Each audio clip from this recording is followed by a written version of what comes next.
What's up, everybody? It's Rox, and I'm coming to you today with a review for Love and Hip Hop ATL Season 4, Episode 8. So you guys gotta do a condensed video today because I have a lot of work that I have to do, so I can't be out here fucking around with y'all all day. Just so you guys know, okay? But anyway, let's get to it, shall we? Okay, we'll put Rashida and Kirk and Tony and Kalina together. So, nothing with Tony and Kalina other than they're trying to open up this club. Kalina is worried that it's going to take all their money, and Tony is just like, you know, we can't win if we don't shoot. So, she's not really with it, but she's going to go on and do it because she's supporting her husband. So, that's what's going on with Tony and Kalina. As far as Rashida and Kirk, Kirk gets his girl Ashley in line and tells her that she has to apologize to Rashida and they need to get on the same page, otherwise she is going to get dropped from D-Lo Entertainment. So Ashley swallows her pride and goes and grovels with Rashida and tries to make Rashida feel real good. Okay, for a minute she started to mess up and tried to blame some of the arguments and shit on Rashida, and I was like, bitch, you about to fuck it up. But finally Rashida's like, I don't need to apologize for nothing. I didn't do nothing to you. I don't come for people unless they come at me first. So she remembered that, you know, D-Lo said you're gonna get your ass dropped. So she said, okay, I'm sorry, and I'm gonna have this performance and I want you to come and I'm gonna prove it to you. I am going to be the star artist of D-Lo Entertainment, behind you, of course. So Rashida's happy because she's got some kind of pseudo control over Ashley now. I guess as long as that's what you think, Rashida. Now, Ariane goes to meet with Margot to talk, and I kind of saw this coming because you could tell by their conversation that they had that them two sort of clicked on some sort of level. I don't know if Ariane got her eye on Margot or what, but I wasn't surprised to see them talking. And Margot is really just determined to get Ariane to understand that Mimi is the mastermind behind this whole sex tape, you know, the whole shindig. In return, Ariane is trying to get Margot to understand what a great gal old Mimi is. So they spend their time trying to convince each other of these facts. Then Margot drops a, you know, a bomb on Ariane, and y'all, now, plot change once again. I mean, damn, Mona, you guys sure enough know y'all switching this fucking story up, okay? Now it's not a recording, you guys. Even though Nico clearly said that there was a recording. Oh, no, it's not a recording. It's an actual person. Yeah, we got somebody to actually act like they brokered the deal. We ain't gotta fuck around with no tapes now. Child. So, yeah, now it's a person that brokered the whole sex tape deal and not a tape. Now, you know, Ariane is just like, what the fuck? Okay, so now she wants to sit down and talk to Mimi because, look, she's so damn tired of Mimi lying to her. She don't know what the fuck to believe. I told you guys that last week. She is probably getting real tired of, you know, Mimi's abbreviated stories. She sits down with Mimi and she's just like, look, I went to go talk to Margot and we was talking about this sex tape of you and Nico's, and Mimi was like, of course you were. What the fuck else is there to talk about? Margot's sticking with her story that you was behind the whole planning and release of this damn tape. And Mimi was like, not only is Margot talking about me, harassing me, and got my name in her mouth all over town, but now she's trying to poison my best friend? She and her blackmailing ass husband is really taking shit too far. And I'm not sure how much more I can take. So Ariane says, girl, now the new story is there's some man that brokered the deal. Do you know anything about this man? And Mimi was like, look, Ariane, there's many layers to this story. Many layers to this. Okay, she's like, ain't nobody fixing to sit down here and walk your motherfucking ass from, you know, from the very beginning when we thought about it all the way to when we was swinging on shower rods. Okay, what the fuck? I have told you everything that I feel that you need to know. You need to be all right with that. I'm not about to sit here and keep going back and back over some old shit, about some shit that I'm over. I'm over it. How come you and her and this motherfucker ain't over it? Ariane was just like, bitch, don't go off on me. I'm just trying to help, okay? I'm just trying to help. Oh, you trying to help, everybody want to help, All I'm saying, Mimi girl, is you need to say what it is before they say it for you. Go on and expose yourself, because if they expose you, it's gonna be bad for you, okay? Mimi ain't got time for this shit. Now, you keep meeting this bitch and letting her fill your motherfucking head with whatever. That made me mad as shit now, y'all. Ariane was like, look, okay, whatever. I'm done with it. Okay, I'm just telling you that this is what it is. I'm working with her. I'm going to be in her art show. And Mimi was just like,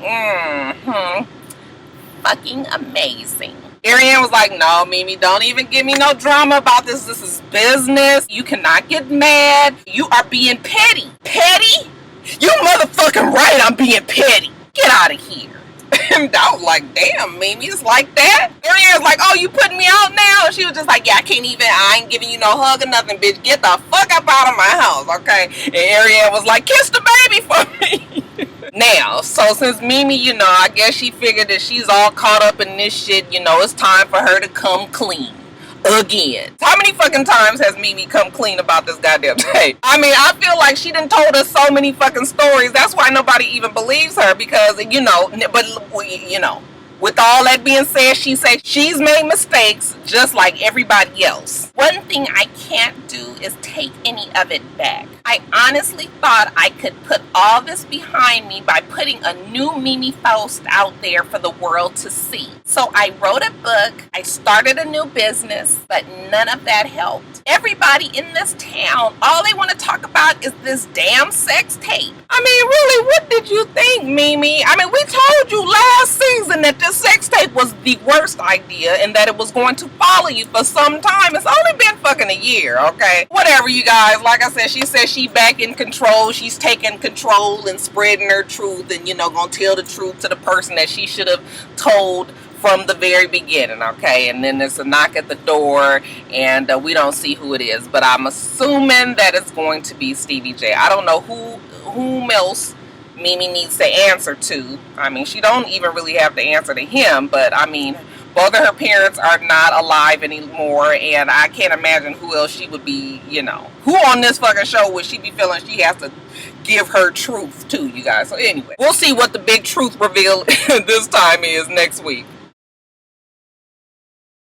Now, Joseline, you guys, she goes to talk to Kalina because, you know, she don't give a fuck that Stevie J is mad at her. He can be mad all he wants. She going to go talk to Kalina because Kalina has some business venture that she wants Joseline to take part in. And side note, you guys, why every time Joseline walk in the room, it's like a fucking video?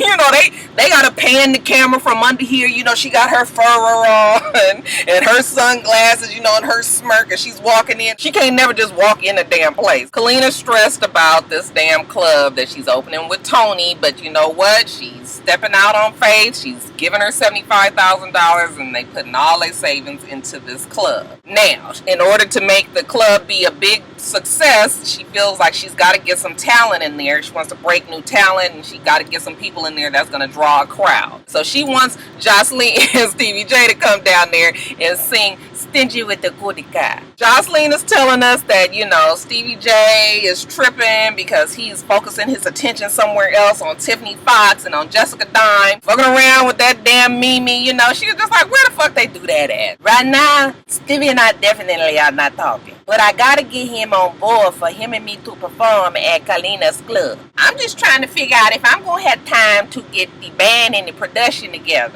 And I don't think it's gonna happen without Stevie. So right now I'm gonna have to do a little ass kissing just so he can get my shit together. So she's just like, girl, let me sit down and talk to Stevie and see where his head's at. But I know if he don't do this, then I know what the fuck he's trying to do for my career. So Joseline meets Stevie J at the Dream Cafe, and that is in Castleberry Hill, you guys. I had absolutely no idea that that's what they call that area, okay? Because we always just call it Peter Street. And if that name sounds familiar to you, because that is the street that Joseline was talking about, you know, with Funky the Neva being on Peter Street. Yeah, so is the Dream Cafe. So I guess quite a few people hang out on Peter Street, okay? But anyway, yeah, I've been to the Dream Cafe. It's a cute enough little place, a coffee spot. Me and my girlfriends, we went there for their grand opening. Y'all, if you guys go on down there, you guys look on the wall for my dream. They had everybody write what their dream is on the wall. And yes, I Roxanne did put her dream up there as well. So anyway, you guys, let me get on back to this fucking show. Stevie says that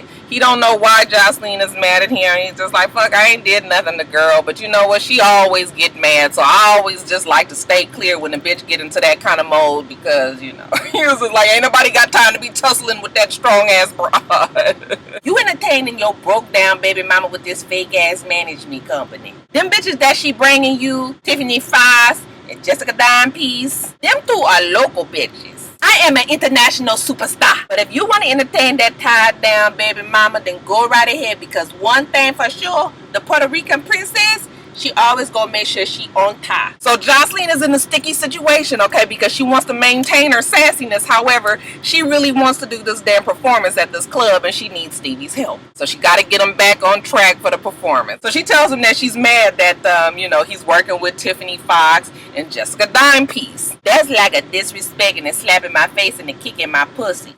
I'm just like, kicking pussy. And he was just like, oh, so that's what you mad about? Well, baby, I'm not even working with neither one of them. Nothing is happening with Tiffany Fox and Jessica Dimepiece. Like, I wouldn't even work with her. She is very below my level. The only reason why I came in contact with them was because, you know, I was helping Mimi with this management company, and Joseline was like, I don't give a fuck about that management company, your damn baby mama, all them hoes or anything. If anybody is gonna be getting the time of day that's not established, it's gonna be me. Stop entertaining them raggedy bitches, then you and I can have a better life. He was just like, all right, baby, look, I'm just trying to get my foot back into this music industry, okay? I used to be something. When I make my return, I want to be something again, okay? It's got to be powerful. It's got to be right. So, I'm not trying to fight with you. I'm trying to make it happen for both of us. So, whatever you want, whatever you need from me, baby, I'm going to do it. I'm not trying to hold you down or nothing, okay? You're trying to make her very, very happy, because, of course, she loves to hear all of that. So, she was just like,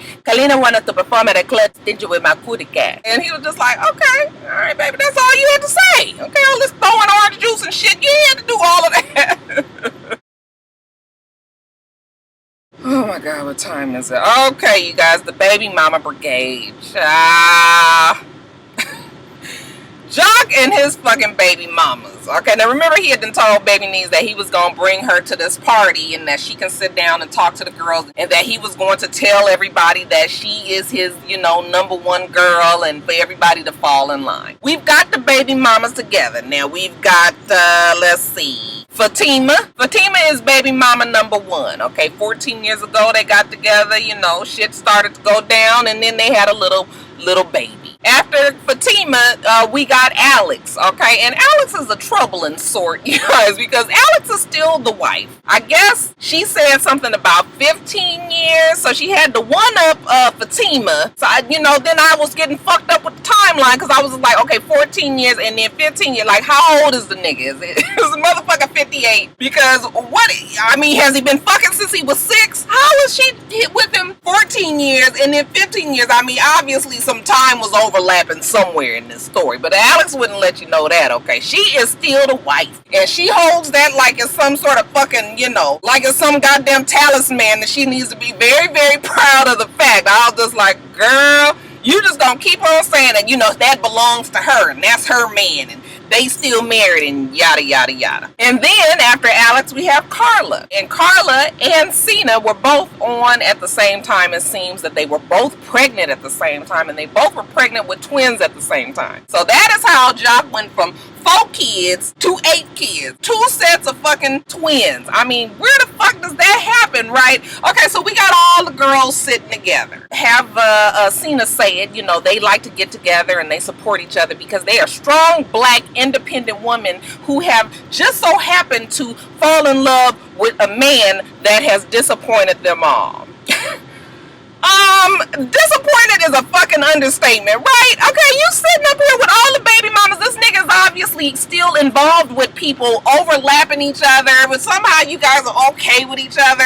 I'm even kind of side-eyed on the fact that they're all okay with each other. I'm just almost feeling like, they have a common denominator right now, is that they don't like that fucking Baby Knees, This is a way for them to all get together and jump up on that bitch. I would wonder if they all get along so smoothly. Maybe they do. Yeah, I can't with this whole sister wives situation that was going on there. It was crazy. But maybe it does work out for them like that. And if it does, very good. Okay, it's good to see that people are mature enough to put aside the grown-up fucked up shit to, you know, concentrate on the kids. But what I'm saying is he seems to still be involved at least with Cena. And the history shows that maybe he was fucking around with Alex and the first chick, Fatima, at the same time too. Anyway, you know, they're giggling, they having drinks. You know, they're like, oh, where's Jock? Is he with the sponsor? And while, of course, they're talking about who should walk in but Jock and Baby Knees. Now, first of all, let me get Baby Knees together real fast. Baby Knees, you came in there wrong, baby. You definitely was on the defensive, and you started the shit right away. Okay, that's all I'm gonna say for Baby Knees, because really, if I was being truthful, if Jock's stupid ass would have brought her in there, I mean, you bringing her into the fucking lion's den. You already know how she feels about at least one of the baby mamas. She just caught you guys fucking on a tape. Not even caught it. The girl showed her in her face a video of you guys fucking sucking toes and all of this. But you bring her there and expect her to really kind of have her mind together. Baby Knees was just like, bitch, when I got up in there, all I saw was that motherfucker with that flicked ass walk coming down the hall, coming to dip her toes in some chocolate for my man, and I lost it. I'm sorry. So as soon as Baby Knees sees Cena, she calls her Hosina. I was just like, oh, kind of made me think about Hothea. Y'all remember when they used to call Hothea? Don't y'all miss Althea? Oh, baby. So when she calls her Hosina, well, of course, you know, Cena, she does the most tremendous turn up. Okay, this bitch gets super crunk. And I was like, now, Cena, you had nothing but space and opportunity between you and Baby Knees when you went down to her job and was in her face. Okay, you ain't had nothing to say. Okay, but as soon as the baby mama brigade get to pulling you back and everything, all of a sudden she really got to get to her, y'all. She trying to throw shit. I will fuck this bitch up. You ain't gonna start with me. I said, bitch, you ain't gonna do a motherfucking thing. Okay, let her ass go. They pull her in the bathroom. Here come Alex with her sister soldier, you know, extra strong black woman talk like, you will not be in here acting like this. How dare you let her take you to a place like that? Why are you mad at the woman? You should be mad at the man. And I was just like, this is just so crazy, because Alex is talking about young Jock as if she wasn't still married to him. All this would be a whole lot more strengthening in woman power if your motherfucking ass was still not married to him and claiming him proudly. Okay, so they get back in the room and Baby Knees is just like, look, I'm sorry, but you know, when drama come my fucking way, you guys don't know the whole damn story. Okay, this bitch was fucking my man just a couple weeks ago, but when shit come to me, then I got to handle it. Okay, you know, because Fatima was just like, I don't like this threatening. I don't want people up here, and I don't like it. It don't feel right in my spirit, or whatever the hell she said. Oh, I was trying to show y'all my titties. Fatima felt like this was just a moment for the mothers, for them to all to get together. So this is why I said that it was fucked up for Jock to just spring Baby Knees. Like, it was too hostile on both sides. So here come Alex again, you guys know, because she's the queen bee. She is still married to him. She was just like, you were dealing with a man with 4 baby mamas, with 8 kids. His ass is still legally married to me. You know that this nigga got problems with women. He's a good dad, but he is fucked up when it comes to his women. Why would you even get involved with somebody like that? You don't have no ties to him. And she was just like, I didn't lay down and have unprotected sex and have all these fucking kids, but yeah, I do have some ties to him. Okay, how dare you tell me I don't? Okay, she was just like, yeah, but with my husband. And then she was just like, okay, so if that's your husband, why the fuck y'all not together? So then Alex was just like, why are you trying to be with the nigga then? So you guys, we just going in circles. I can't even understand what the fuck is it with a young Jock that all these women really want to be with him. And then did you see the girls? They were all, okay, I will say that the first mother and the third mother, they actually looked alike to me. Okay, and it was so funny because that third mama ain't said shit, okay? Honey, that Carla sat over there like, this motherfucker ain't shit, okay? I already know the nigga ain't shit. Okay, I'm gonna sit here and do this little scene, but you ain't fixing to have me up here preaching how wonderful young Jock is, because I know better. This nigga fucked around on me, had another set of twins, and yeah, girl, I'm just gonna sit here for moral support. That's it. The wife, now the wife has actually gained a lot of weight, because I remember seeing pictures of her and she wasn't that big, but she don't look nothing like, and then Cena's like, where you getting? Child, I can't figure it out. But whatever. Okay, young Jock is mad. He's standing there listening to the conversation, but he's getting mad the fact that, you know, Baby Niece came in there the way he did. He feels like she came in there and started the shit. And so he goes over there and he's talking to her and he's like, you know, you need to calm down and you need to get it together. You need to go. And she was just like, I'm fine. I'm going to handle me. I'm going to be me and don't worry the fuck about me. Okay, he was just like, okay, so you're going to be like that bitch, then get on. Okay, go home. She was just like, oh, so you just going to kick a bitch out like that? And he was just like, yeah, get out of here. Fuck you. I was like, oh, did he say fuck you?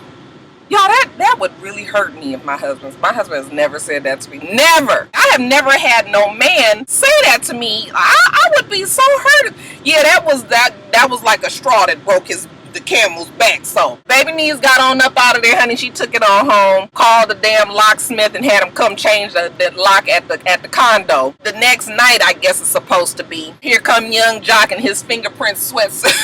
I was just like, what the fuck he got on, y'all? He coming down the hall, he looking all broke down and sad, and he tries to put his key in the lock and it don't open. I was like, he's banging on the door. She opened the door like, nigga, what the fuck? Don't be out here banging on my door like this, you crazy? So you decided to come on home, huh? Where you been all this time? Young Jock, he says that he goes by Cena's house, you know, just to check on her and make sure that she's okay. And then he went to the gas station, and to make a long story short, he closed his eyes for a second, and when he woke up, it was 6 o'clock in the morning.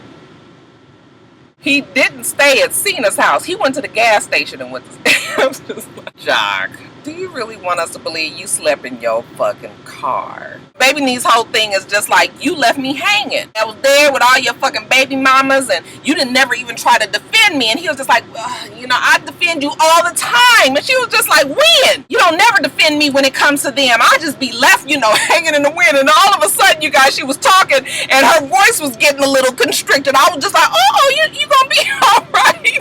And this is the time when you love a person and they should have your back like more than ever. I was cracking up. I was just like, baby.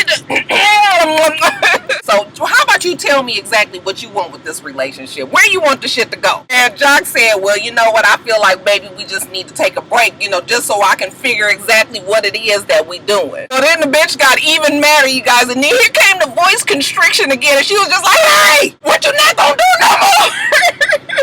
Bitch, you ain't gonna be sitting up here with me and be going around and fucking around with them bitches. So you know what? You get your motherfucking ass out, okay? And if you want to prove to me that you love me, nigga, you sleep your motherfucking ass in that goddamn car till 6 o'clock in the morning like you did with that other bitch, okay? Get the fuck out. She got her shit all packed up and she had pulled it to the door and he just like, you know, I gotta get out. Okay, she real neat with it.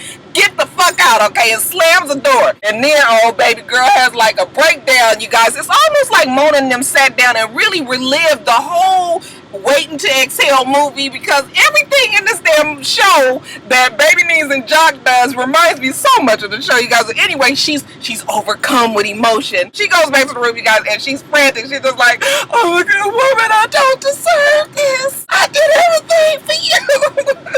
Then the crazy switch flicked off, you guys, and she picked up all this shit. She started throwing that shit over the goddamn balcony. And the constriction turned into this real guttural cry. She was just like, come get your shit. What was I supposed to do that I didn't do? You better watch out because I got good aim. I got good aim. And how about the nigga threw a fucking shoe back up there? That's when I knew this shit was just, look, y'all. That fucking Mona and Jock and Baby Niece, they gave me the funniest fucking scenes off this whole damn season of Love and Hip Hop AT. I just, again, bravo. Alright, you guys, still been in here way too long. Let me hurry up and get off of here. You guys remember to rate, comment, and subscribe to the channel. I'm Itsrox. The channel is for Itsrox, and everything else I do will be in the bottom bar. Alright? Alright. So I hope that you have a wonderful, wonderful rest of your day. I'm trying to put my shoes on. And I plan on doing the same. Until next time, Roxstars. Bye.